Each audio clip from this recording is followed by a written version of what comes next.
اعوذ باللہ من الشیطان اللعین الرجیم بسم اللہ الرحمن الرحیم والذین کفروا بعضهم اولیاء بعض الا تفعلوه تکن فتنۃ فی الارض وفساد کبیر صدق اللہ العلی العظیم۔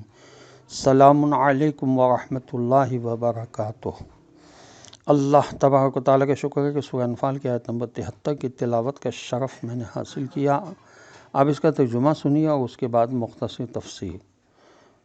اور جو حق کے منکر ہیں وہ ایک دوسرے کی حمایت کرتے ہیں، اگر تم خدا کے حکم پر عمل نہ کرو گے تو زمین میں بہت ہی بڑی خرابی اور فتنہ و فساد پیدا ہو جائے گا۔ اس آیت کی تفسیر میں علامہ علی نقی صاحب نے اپنی تفسیر فصل الخطاب میں لکھا ہے کہ یہ آیت مسلمانوں کی غیرت ایمانی پر ایک تعزیانہ ہے اور ان کی بصیرت ایمانی کے لیے سرما ہے۔ تعزیانہ تو اس طرح ہے کہ جیسے امیر المومنین حضرت علی علیہ السلام نے اپنے ساتھیوں کو ایک دفعہ یوں غیرت دلائی تھی کہ کتنے غضب کی بات ہے کہ اہل شام اپنے باطل امام کی بھرپور اطاعت کرتے ہیں اور تم اپنے امام برحق کی نافرمانی کرتے ہو۔ اسی طرح یہاں فرمایا گیا کہ کافر تو کافر ہی ہیں، ایک دوسرے کے مددگار اور حمایتی ہیں۔ اب یہ کتنے غضب کی بات ہے کہ تم مسلمان ہو کر ایک نہیں ہوتے۔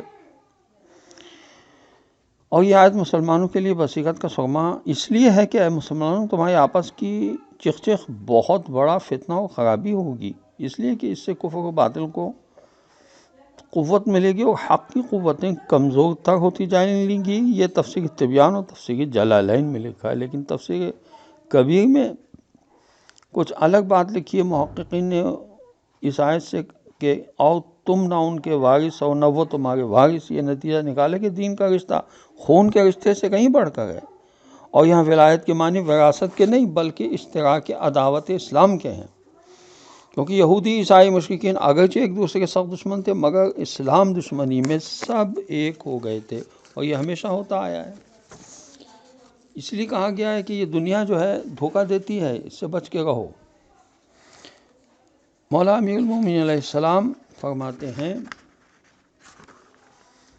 بہاء الانوار کی جلد 71 صفحہ 193 پر یہ حدیث ہے کہ میں تم سے حقیقت بیان کر رہا ہوں کہ دنیا نے تمہیں دھوکہ نہیں دیا بلکہ تم نے خود اس سے دھوکہ کھایا ہے۔ اس نے تو تمہارے سامنے نصیحتوں کو کھول کر رکھ دیا اور ہر چیز سے یکساں طور پر آگاہ کر دیا۔ اس نے تمہارے جسم پر جس بلا کے نازل ہونے اور جس کمزوری کے تمہارے قوا پر طاری ہونے کا وعدہ کیا ہے، اس میں وہ رازگو اور رفاع عہد کرنے والی ہے، بجائے اس کے کہ اس نے تم سے جھوٹ کہا یا فریب دیا ہو۔ یعنی دنیا جو ہے وہ دھوکہ دیتی ہے صرف، لیکن انسان کو اللہ نے عقل دی ہے کہ دوسروں کے مال میں تصرف نہ کرے، اس کے نتائج بہت برے ہوتے ہیں۔ عام طور پر اس بات کا خیال نہیں رکھا جاتا کہ دوسرے کی چیز استعمال کرنے سے پہلے اس سے اجازت لی جائے۔ ہمارے مقدس دین میں اس بات کی سختی سے تاکید ہے کہ دوسرے کا مال ہو یا اشیاء استعمال سے پہلے اجازت لینا ضروری ہے۔ امام زمانہ عجل اللہ تعالیٰ فرجہ شریف تاکید کرتے ہوئے فرماتے ہیں، کسی کے لیے یہ جائز نہیں کہ وہ کسی اور کا مال اس کی اجازت کے بغیر استعمال کرے۔ نماز کے بارے میں ہمیں بہت ہی زیادہ محتاط رہنا چاہیے ہے۔ ہماری کوئی نماز قضا نہیں ہونا چاہیے، علی الخصوص فجر کی۔